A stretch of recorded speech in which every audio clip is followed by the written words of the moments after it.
अस्सलामुअलैकुम। पाकिस्तान चीन से भारत दुश्मनी खेल के मैदानों तक ले आया। दफ्तर खारजा ने अमेरिका और भारत के मुश्तरका इंसदादे दहशतगर्दी वर्किंग ग्रुप और डायलॉग की जानिब से जारी बयान में पाकिस्तान के बारे में गैर मुतल्लका हवाले को मुस्तरद कर दिया। इंडिया को शिकस्त। इंडिया ने कितने हजार किलोमीटर स्क्वायर का इलाका चीन को दिया है, आज की वीडियो में डिटेल से आपको बताएंगे। मजीद तफसील में जाने से पहले आपको बताता चलूं कि आप देख रहे हैं मारखोर चैनल। अगर आपने अभी तक हमारा चैनल सब्सक्राइब नहीं किया है तो अभी सब्सक्राइब करें, साथ में बेल आइकॉन को जरूर प्रेस करें ताकि लेटेस्ट अपलोड होने वाली हमारी वीडियोस का नोटिफिकेशन आपको बर वक्त मिलता रहे। वीडियो को लाइक करें, शेयर करें अपने दोस्तों के साथ और कमेंट सेक्शन में अपनी राय का इजहार जरूर करें।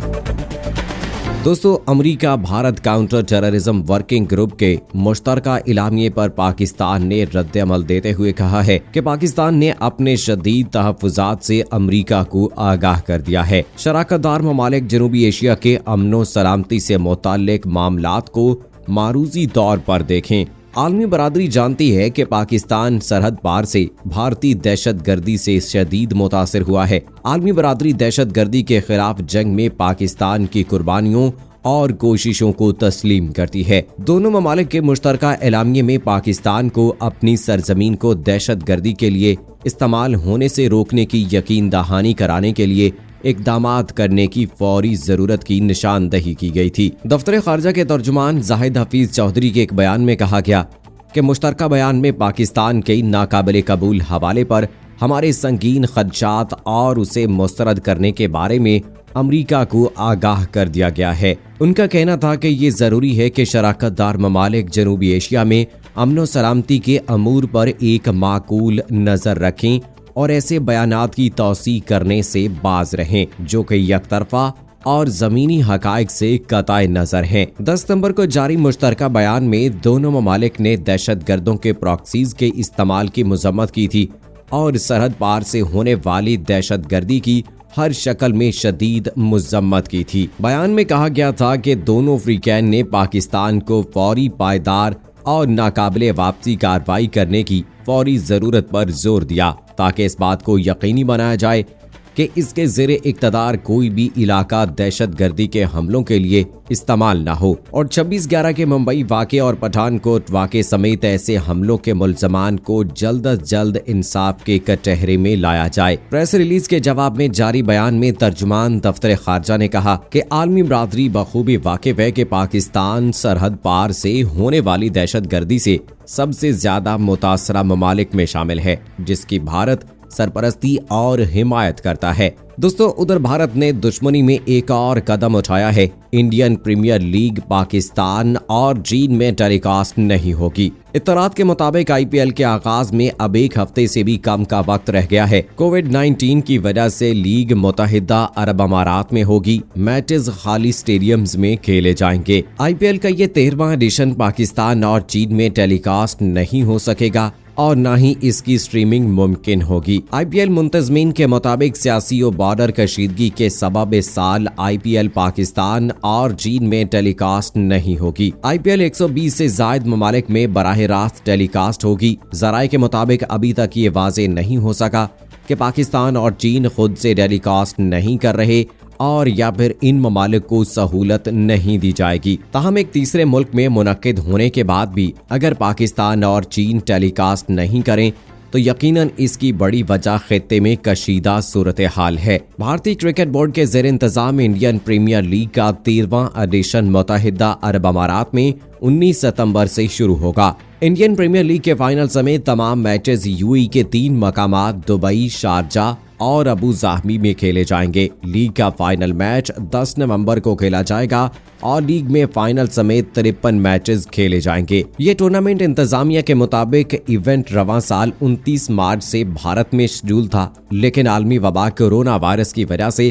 15 अप्रैल तक मुलतवी कर दिया गया था। हिंदुस्तानी वजीर आजम नरेंद्र मोदी के 14 अप्रैल को इस ऐलान के बाद कि भारत में लॉकडाउन कम अज कम 3 मई 2020 तक जारी रहेगा, बीसीसीआई ने टूर्नामेंट को गैर मुअय्यना मुद्दत के लिए मुअत्तल कर दिया था। अब जराये के मुताबिक 2 अगस्त 2020 को इस बात की तस्दीक हो गई कि यह टूर्नामेंट 19 सितंबर से 10 नवंबर 2020 के दरमियान मुत्तहिदा अरब अमारात में खेला जाएगा। भारत और चीन के दरमियान रूस ने बहुत बड़ा मुआहिदा करवाया है, सुलह करवाई है। भारत ने 1000 स्क्वायर किलोमीटर का इलाका सरेंडर कर दिया है। ये दूसरी जंग अजीम के बाद इस तरह की नौयत का सबसे बड़ा वाकया है कि भारत ने चीन को 1000 स्क्वायर किलोमीटर का इलाका देकर सरेंडर कर दिया। ये भारत की शदीद नाकामी है क्योंकि ये रकबा इस्लामाबाद रावलपिंडी से ज्यादा है। चीन से भारत डर गया, पाकिस्तान क्योंकि रकबे और फौज के लिहाज से कम है तो पाकिस्तान के साथ जंग के दर पे रहता है। भारतीय अपोजिशन जमातें जरूरी मोदी को आड़े हाथों लेंगी। बड़ा धचका लगने वाला है मोदी को। लेकिन भारत ने इलाका देकर जान छुड़ाई क्योंकि भारत को पता था कि चीन से मुकाबला मुमकिन नहीं। इसलिए अब LAC को बॉर्डर एरिया कहा जाएगा।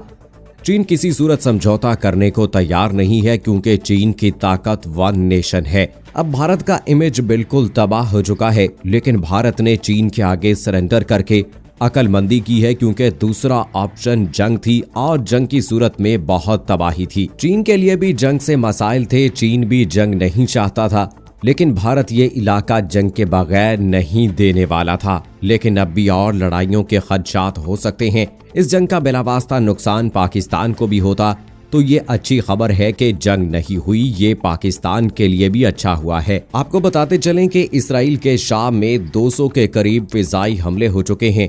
इसराइल ने शाम को ईरान के लिए मुश्किल तरीन जगह बना दिया है, जहां ईरानी फोर्सेस और इसके मातहत मलेशियाओं पर इसराइली फिजाई हमलों की तादाद 200 तक पहुंच चुकी है। इन हमलों का सबसे ज्यादा शिकार लबनानी मलेशिया हिजबुल्लाह और इसके अनासर बने।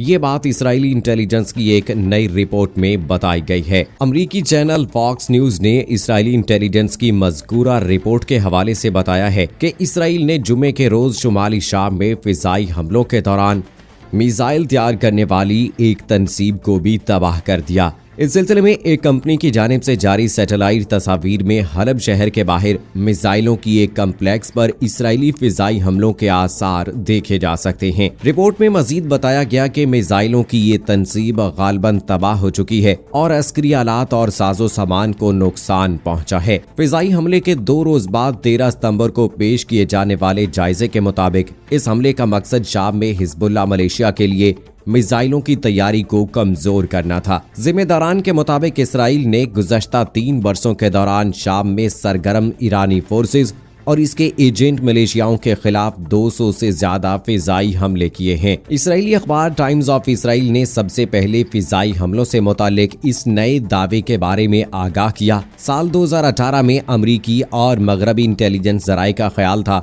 कि ईरान ने हिजबुल्लाह के लिए जदीद हथियारों की खेपें भेजी हैं। इनमें GPS का निज़ाम भी शामिल था। इस निज़ाम का मकसद आम मिसाइलों को गाइडेड मिसाइलों में तब्दील करना था, जिससे मशरिक़ वस्ता के अमन को दरपेश खतरे में इजाफा हो गया है। तो दोस्तों, भारत की दुश्मनी पाकिस्तान के साथ इसी तरह से आया रही है जिस तरह से उसने IPL को पाकिस्तान और चाइना में जो है वो टेलीकास्ट करने पर पाबंदी लगाई है। दोस्तों, अभी तक ये कंफर्म नहीं हो सका है कि आया पाकिस्तान और चाइना ने इस बात से खुद इनकार किया है या भारत की तरफ से हुआ है। बहरहाल खेलों के शायकीन के लिए ये एक अच्छी खबर नहीं है। आप अपनी राय का इजहार कमेंट सेक्शन में जरूर कीजिएगा। हमें अगली वीडियो तक इजाजत दीजिए। फी अमानिल्लाह।